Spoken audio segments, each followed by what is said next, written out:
বর্ষার আগেই জলজটে নাগাল রাজধানীবাসী। জলাবদ্ধতা নিরসনে 2 সিটিতে 3,000 কোটি টাকা খরচেও মেলেনি সুফল।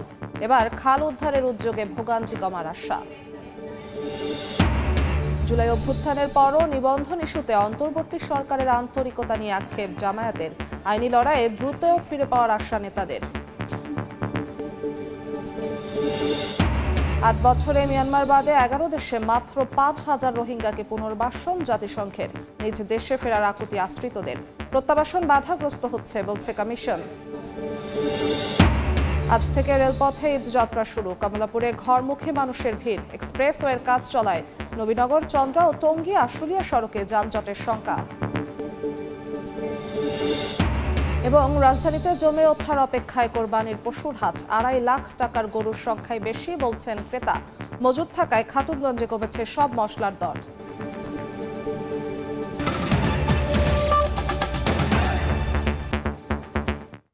সময় সংবাদের সঙ্গে আছি আমি জিন্নাতারা যশোয়া। গত কয়েকদিনের বৃষ্টিতে বর্ষার আগেই জলজটে নাকাল নগরবাসী। স্বাভাবিকভাবেই প্রশ্ন জাগে, আসন্ন বর্ষায়ও কি ডুববে রাজধানী? যদিও গত এক যুগে জলাবদ্ধতা নিরসনে 2 সিটি কর্পোরেশন খরচ করেছে 3,000 কোটি টাকা। নগর পরিকল্পনাবিদ বলছেন, খাল উদ্ধার ও ড্রেনেজ ব্যবস্থা সমন্বিত নেটওয়ার্কে আনা না গেলে জলাবদ্ধতার ভোগান্তি থেকে এবারও মিলবে না মুক্তি। আশরাফুল ইসলামের ক্যামেরায় রাইদুল ইসলাম শুভর রিপোর্ট।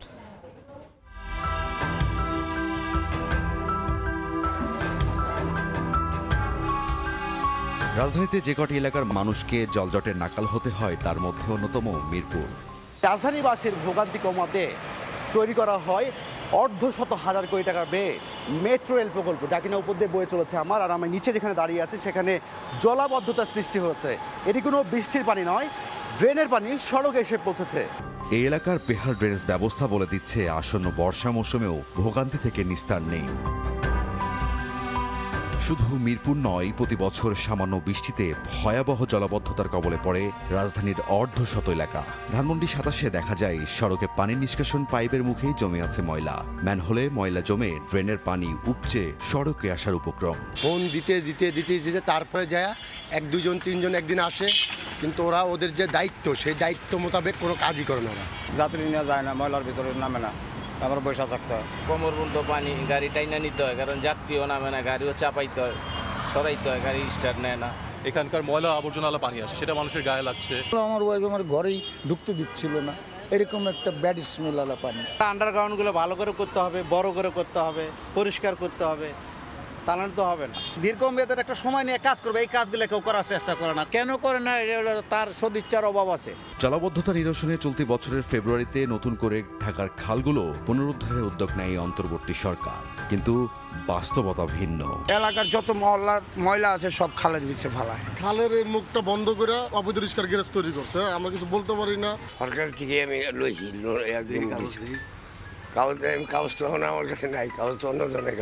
যদিও জলাবদ্ধতা নিরসনে গত এক যুগে ঢাকার 2 সিটি কর্পোরেশন 3,000 কোটি টাকা ব্যয় করে।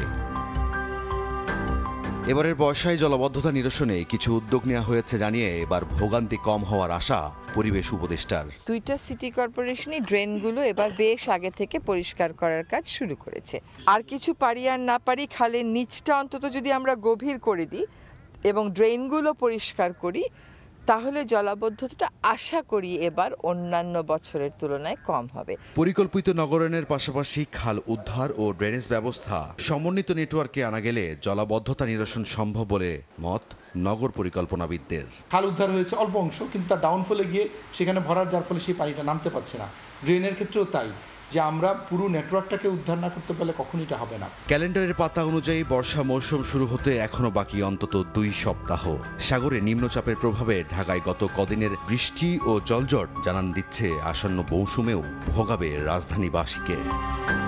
রাইদুল ইসলাম শুভ, সময় সংবাদ, ঢাকা। নিম্নচাপের প্রভাবে পানির উচ্চতা বৃদ্ধি পাওয়ায় স্রোতে ভেঙে গেছে পটুয়াখালীর উপকূলের বেশ কয়েকটি বেড়িবাঁধ।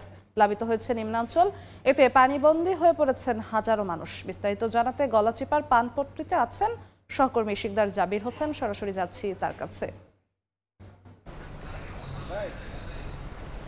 নিম্নচাপ কেটে গেলেও রয়ে গেছে আর ক্ষত চিহ্ন। উপকূলকে লণ্ডভণ্ড করে গেছে এই নিম্নচাপটি। গত বৃহস্পতিবার আমি এই মুহূর্তে যেই জায়গাটিতে রয়েছি বেড়িবাঁধ, এই বেড়িবাঁধটি ছিঁড়ে ফেলেছিল এবং হু হু করে পানি ঢুকেছিল, লোকালয় প্লাবিত হয়েছিল। এই জায়গাটি মূলত গলাচিপা উপজেলার পানপট্টি। এই পানপট্টির যে বাঁধটি, এই বাঁধটি জোয়ারের পানিতে ছিঁড়ে গিয়েছিল এবং লোকালয় প্লাবিত হয়েছিল। এখানকার কয়েক হাজার মানুষ কিন্তু পানিবন্দী ছিল। শুধু এই পানপট্টি নয়, পটুয়াখালী জেলার রাঙ্গাবালী উপজেলার চরমন্তাজ চালিতাবনিয়া ইউনিয়নের বেশ কিছু গ্রাম প্লাবিত হয়েছে। সেখানকার বাঁধ ভেঙেছে এবং বিগত দিনে যে ভাঙা বাঁধগুলো রয়েছে সেই ভাঙা বাঁধ দিয়েও পানি ঢুকেছে, সেখানেও প্লাবিত হয়েছে শত শত মানুষ। আমরা আসলে দেখতে পাচ্ছি এই মুহূর্তে যে পানপট্টির বাঁধটি, সে বাঁধটি কিন্তু মেরামতের কাজ চলছে। ভেকু দিয়ে কিন্তু এখানে বাঁধটি নতুন করে বাঁধা হচ্ছে। কিন্তু এখানকার বাসিন্দারা বলছেন প্রতিবার যে ঘূর্ণিঝড় আসে, ঘূর্ণিঝড় আসলে এভাবে কোনো মতো মাটি দিয়ে বাঁধ রক্ষা করা হয়, কিন্তু আসলে টেকসই বাঁধ নির্মাণ না করার কারণে প্রতিবারের ঘূর্ণিঝড়েই কিন্তু তাদেরকে লণ্ডভণ্ড হতে হয়, তাদেরকে কিন্তু খুবই দুর্ভোগের মধ্যে পড়তে হয়। এবারও কিন্তু তার ব্যতিক্রম নয়। আমরা দেখতে পাচ্ছি যে গত দুদিন আগে ঘূর্ণিঝড় হওয়ার পরপরই কিন্তু উপজেলা প্রশাসনের উদ্যোগে এই বাঁধটি মেরামতের কাজ শুরু হয়েছে। কিন্তু এভাবে লক্কর ঝক্কর বা নরবরে যে মেরামত, এই মেরামত দিয়ে আসলে কোনোভাবেই এই প্রমত্তা আগুনমুখা নদীর যে ভাঙন বা আগুনমুখা নদীর যে স্রোত ঢেউ, সেই ঢেউ কিন্তু আসলে রোধ করা সম্ভব না। একই চিত্র কিন্তু আমরা দেখেছি চরমন্তাজের চরান্ডা এবং রাঙ্গাবালী উপজেলার যে চালিতাবনিয়া, সেখানকার যে ভাঙন, সে ভাঙন কিন্তু থামছে না এবং প্রতিবার যে জোয়ারের পানি, সেই জোয়ারের পানিতে কিন্তু তাদেরকে লণ্ডভণ্ড হতে হয়, তাদেরকে কিন্তু ভেসে যেতে হয়। আমরা দেখেছি পানির মধ্যে কিন্তু ডুবে আছে শত শত বাড়িঘর। এখন ভাটার কারণে এবং এখন নিম্নচাপ সরার কারণে জোয়ারের পানির উচ্চতা কমে গেছে এবং পানি কিন্তু নেমে গেছে। কিন্তু তারা আগামী দিনে আবার কোনো যে ঘূর্ণিঝড় বা আগামী দিনে আবার কোনো জলোচ্ছ্বাসের শঙ্কায় কিন্তু তারা রয়ে গেছেন। তো এতটুকুই ছিল পটুয়াখালীর নিম্নাঞ্চল থেকে আমার কাছে সব শেষ। সরাসরি ছিলাম পটুয়াখালী। প্রাকৃতিক দুর্যোগে সবচেয়ে বেশি ক্ষতির শিকার দেশের উপকূলীয় অঞ্চল, অথচ এসব এলাকার প্রায় ৮০% বাঁধেরই নেই দুর্যোগ মোকাবিলার সক্ষমতা।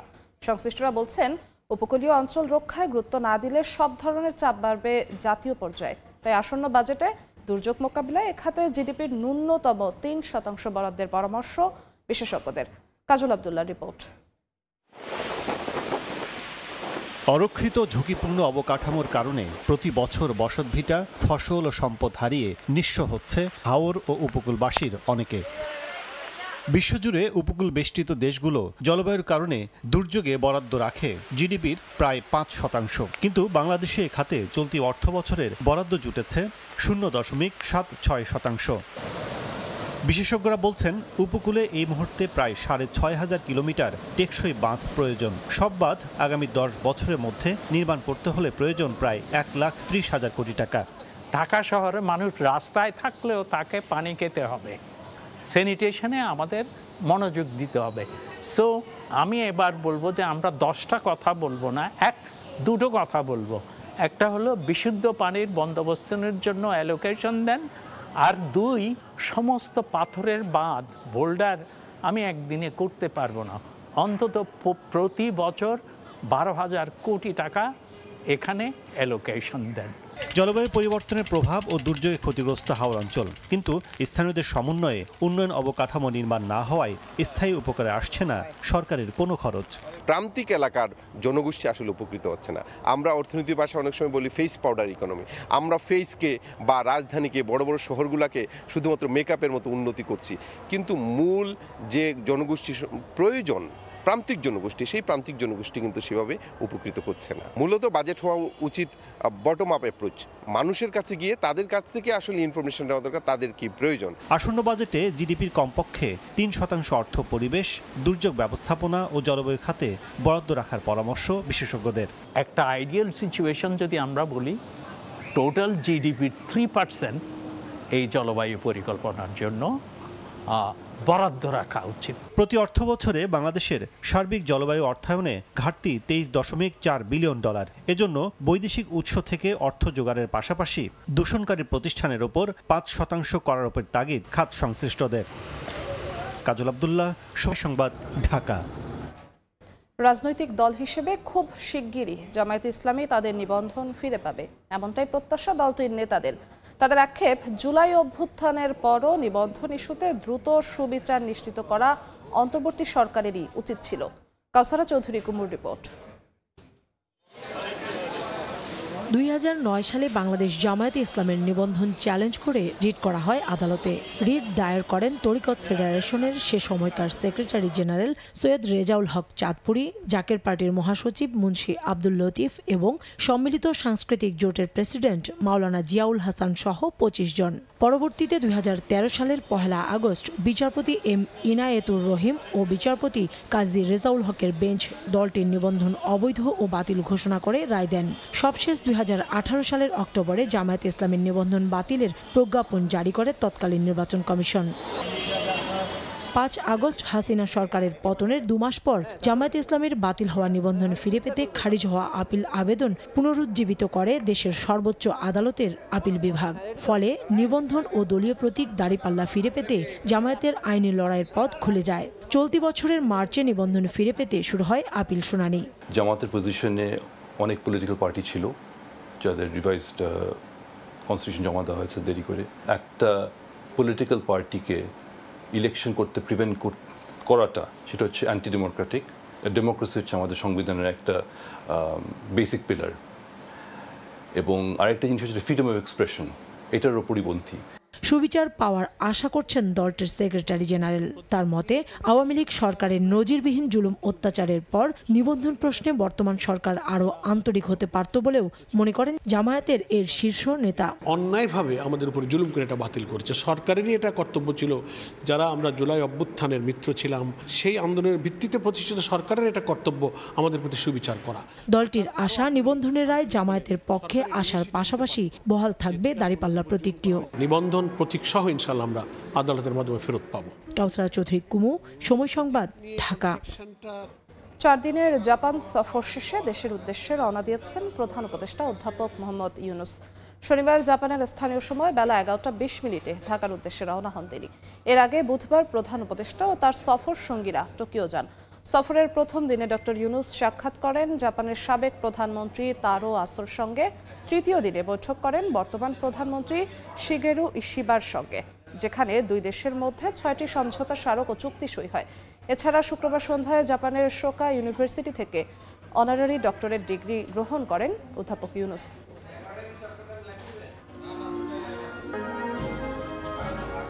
গত 8 বছরেও আলোর মুখ দেখেনি রোহিঙ্গা প্রত্যাবাসন। তবে তা সফল না হলেও বিচ্ছিন্নভাবে তৃতীয় দেশে পুনর্বাসন করছে জাতিসংঘ। এখন পর্যন্ত 11টি দেশে পুনর্বাসন করা হয়েছে প্রায় 5,000 রোহিঙ্গাকে। কিন্তু এই প্রক্রিয়া নিয়ে প্রশ্ন তুলেছেন রোহিঙ্গারাই। আর এটি প্রত্যাবাসন প্রক্রিয়াকে বাধাগ্রস্ত করছে বলে জানিয়েছে শরণার্থী ত্রাণ ও প্রত্যাবাসন কমিশন। মোহাম্মদ ফরাজের ক্যামেরায় সুজাউদ্দিন রুবেলের রিপোর্ট। কক্সবাজারের উখিয়া ও টেকনাফে বসবাস করছে মিয়ানমার থেকে পালিয়ে এসে আশ্রয় নেয়া লাখ লাখ রোহিঙ্গা। তাদের নিজ দেশে ফেরত পাঠাতে একাধিকবার উদ্যোগ দিয়েছিল সরকার, কিন্তু দীর্ঘ 8 বছরেও প্রত্যাবাসন সম্ভব হয়নি। মিয়ানমার বাদ দিয়ে রোহিঙ্গাদের তৃতীয় দেশে পুনর্বাসনের উদ্যোগ নিয়েছিল জাতিসংঘ। ইউএনএইচসিআরের মধ্যস্থতায় এই প্রক্রিয়ায় 2017 সাল থেকে এখন পর্যন্ত 11টি দেশে পুনর্বাসন করা হয় মাত্র 5,000-এর মতো রোহিঙ্গা। নাগরিকত্বের অধিকার এবং মানবিক মর্যাদা থেকে বঞ্চিত এসব মানুষকে তৃতীয় দেশে পুনর্বাসন নিরাপদ সমাধান হলেও এই প্রক্রিয়া বন্ধের দাবি তুলেছে খোদ রোহিঙ্গারা। শুধু নিজ দেশে ফিরতে চান তারা। টিয়া ভুজা দ্বন্দ্ব বিদেশত নিজের ইনথেনের আর তো পছন্দ লাগে। আর ডিজিনেটি লয়ে যদি আর অনরাধে স মানে আর দেশে যাইতো আর আছে, কিন্তু আর থার্ড কান্ট্রি হদি আমরা যাইতো না চাই। এটা আমাদের স্বাধীনতা হবে না, এটা হচ্ছে আমাদের লাইক সেকেন্ড ওয়েভ সালাবারি লাইফ হবে না। আমি কেন লন্ডন আমেরিকা, এটা আমার দেশ না। আমি যদি হুজি মতো থাকিতে চাই না, আমি নিজের দেশের নিজের নাগরিক হিসাবে থাকতে চাই। স্থানীয়দের দাবি, উখিয়া ও টেকনাফের ক্যাম্পে বসবাস করছে 13 লাখের বেশি রোহিঙ্গা। এর মধ্যে ক্যাম্পের জন্ম নিয়েছে 2,50,000 নতুন শিশু। এতগুলো রোহিঙ্গা জন্ম নিচ্ছে, সেখানে 4 থেকে 5,000 রোহিঙ্গাকে অন্য দেশে নিয়ে যাওয়া, সেটি আসলে কেমন জানি আমাদের এটি আসলে বাস্তবসম্মত নয়। শরণার্থী ত্রাণ ও প্রত্যাবাসন কমিশনার জানালেন, এই প্রক্রিয়ায় প্রত্যাবাসন বাধাগ্রস্ত হচ্ছে ও রোহিঙ্গাদের নিজ দেশে ফিরে যেতে অনাগ্রহ তৈরি হচ্ছে। নিজেদের ভেতর থেকে যে আর্জ যে আমরা আমাদের দেশে ব্যাক করব, আমরা মিয়ানমারে ব্যাক করব, এটা নিঃসন্দেহে রিসেটেলমেন্ট প্রক্রিয়া কিছুটা ব্যাঘাত ঘটাচ্ছে। সম্প্রতি মিয়ানমারের জান্তা সরকার 1,80,000 রোহিঙ্গাকে ফিরিয়ে নিতে রাজি হয়। তবে তার বিপরীতে রাখাইন থেকে পালিয়ে এসে নতুন করে বাংলাদেশে আশ্রয় নিয়েছে দেশটির 1,20,000 রোহিঙ্গা। সুজাউদ্দিন রুবেল, সময় সংবাদ, কক্সবাজার। সময় সংবাদে আরও থাকছে। ঢাকা চট্টগ্রামে তৈরি পোশাক খাতের শীর্ষ সংগঠন বিজিএমইএ নির্বাচনে চলছে ভোট গ্রহণ। 3 প্যানেলে প্রতিদ্বন্দ্বিতা করছেন 76 প্রার্থী। কেন্দ্রে ভোটারদের ভিড়।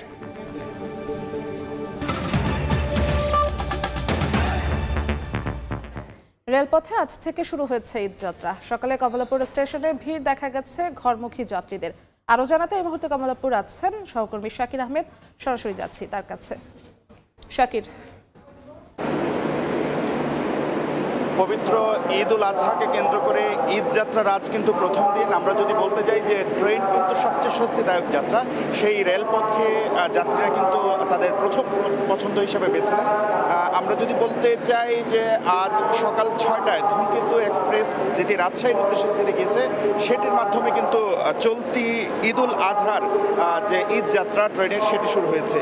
পাশাপাশি আরেকটু জানিয়ে রাখতে চাই, এবার কিন্তু 5 জোড়া বিশেষ ট্রেন ঈদ উল আজহা উপলক্ষে রেলওয়ের পক্ষ থেকে আসলে চলাচল করছে, অর্থাৎ 10টি ট্রেন কিন্তু বিশেষ ট্রেন চলাচল করছে। পাশাপাশি কোরবানির যেহেতু পশু আনা নেওয়ার একটি বিষয় রয়েছে, সেক্ষেত্রে কিন্তু ক্যাটেল সার্ভিস ট্রেনেরও ব্যবস্থা করেছে বাংলাদেশ রেলওয়ে, এবং 3টি ক্যাটেল সার্ভিসের ব্যবস্থা আছে। পাশাপাশি এবারের সবচেয়ে বড় ঈদের জামাত প্রতি বছর যেটি শোলাকিয়ায় অনুষ্ঠিত হয়, সেই ঈদের জামাতকে কেন্দ্র করেও কিন্তু ঢাকা থেকে কিশোরগঞ্জমুখী বিশেষ ট্রেনের ব্যবস্থা রয়েছে, যেন সেই ঐতিহাসিক বা দেশের সর্ববৃহৎ ঈদগাহে যেন মুসল্লিরা নামাজ আদায় করতে পারেন, সেই জন্য শোলাকিয়াগামীও কিন্তু বিশেষ ট্রেনের ব্যবস্থা রয়েছে।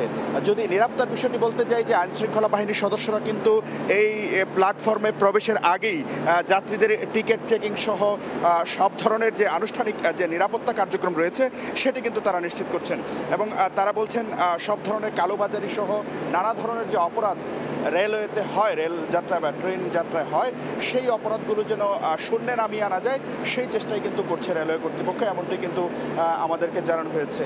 তো এখন পর্যন্ত কোনো ধরনের ভোগান্তি ছাড়াই যাত্রীরা যাচ্ছেন, তাদের মুখে আনন্দের ছাপ। তো এই ছিল আমার কাছে রাজধানীর কমলাপুর রেলওয়ে স্টেশন থেকে ঈদযাত্রার ট্রেন চলাচলের সর্বশেষ খবরাখবর।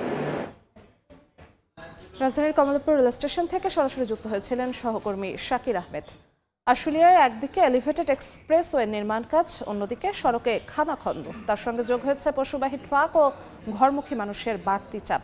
এতে ঈদ উল আজহায় প্রায় 20 কিলোমিটার সড়কে যানজটের আশঙ্কা যাত্রী ও চালকদের। তবে ঈদযাত্রা নির্বিঘ্ন করতে সব ধরনের প্রস্তুতির কথা জানিয়েছে হাইওয়ে পুলিশ।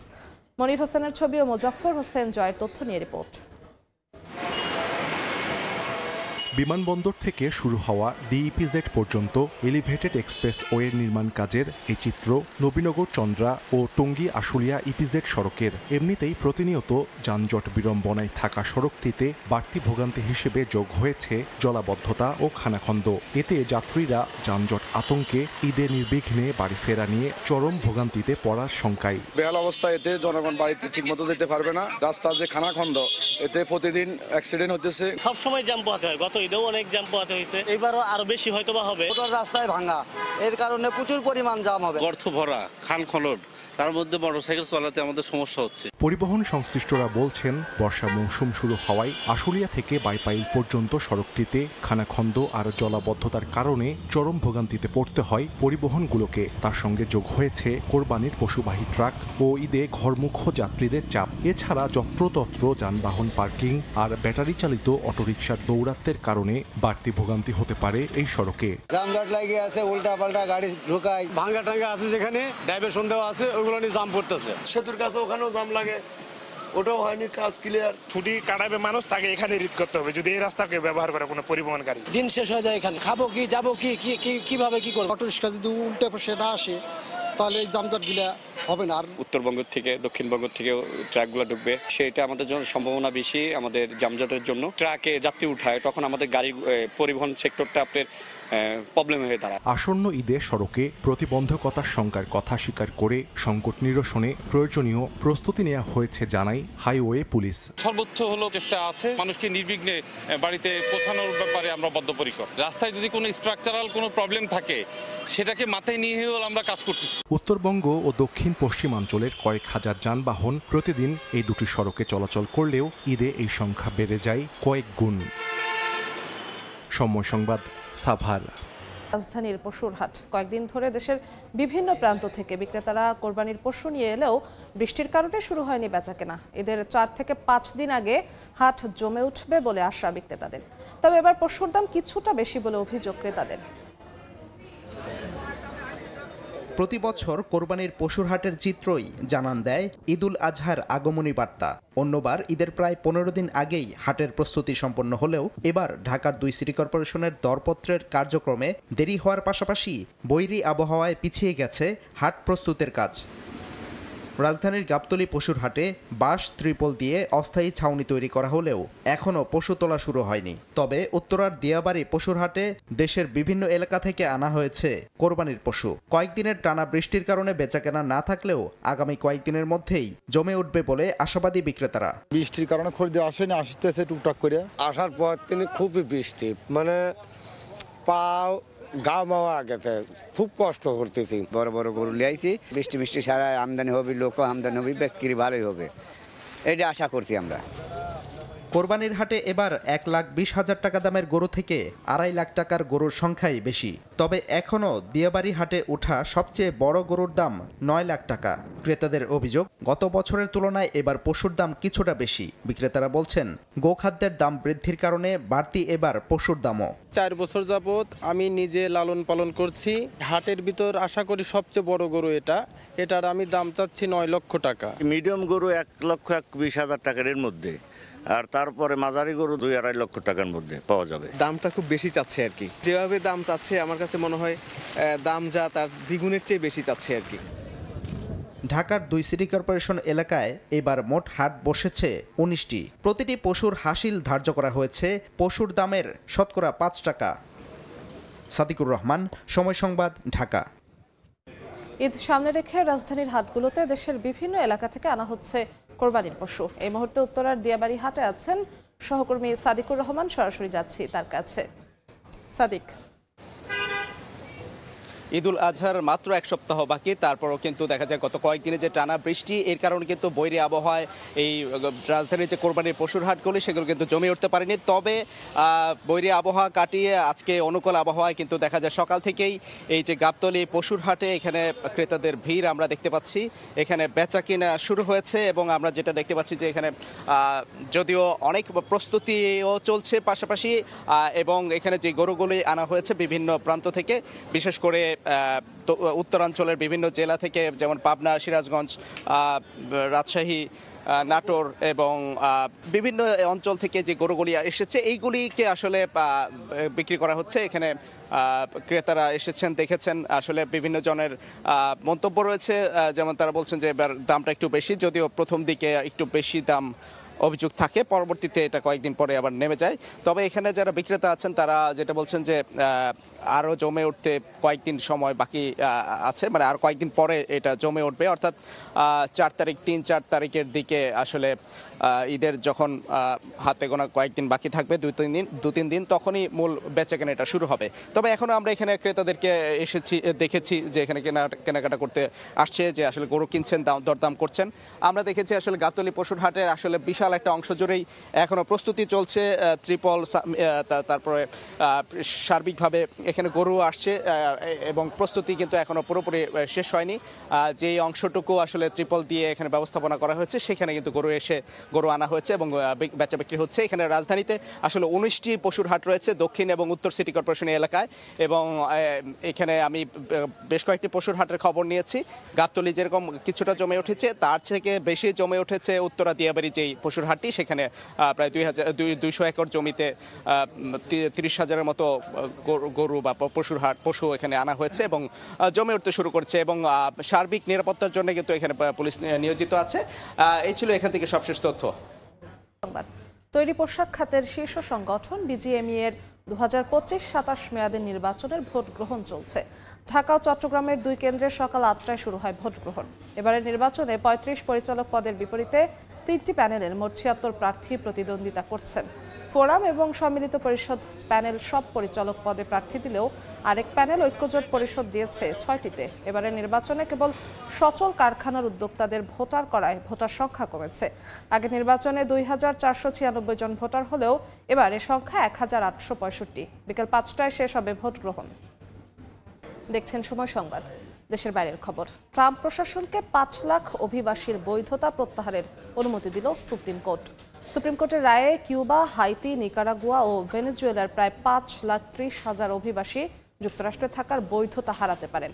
একই দিনে মার্কিন প্রেসিডেন্ট জানান, হার্ভার্ড বিশ্ববিদ্যালয়ের সঙ্গে বিদেশি শিক্ষার্থী নিয়ে তার বিরোধ চললেও তিনি চান বিদেশি শিক্ষার্থীরা যুক্তরাষ্ট্রে পড়াশোনা করুক।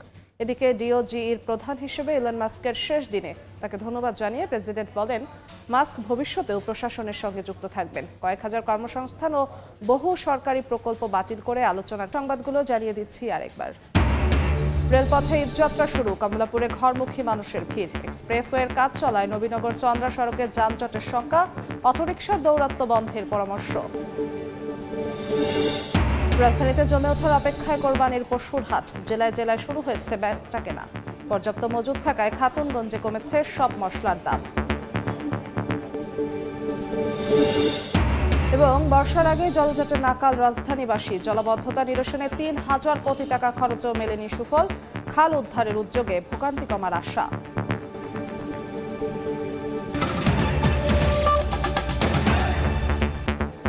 এই ছিল সময় সংবাদে। সঙ্গেই থাকুন সময়ের।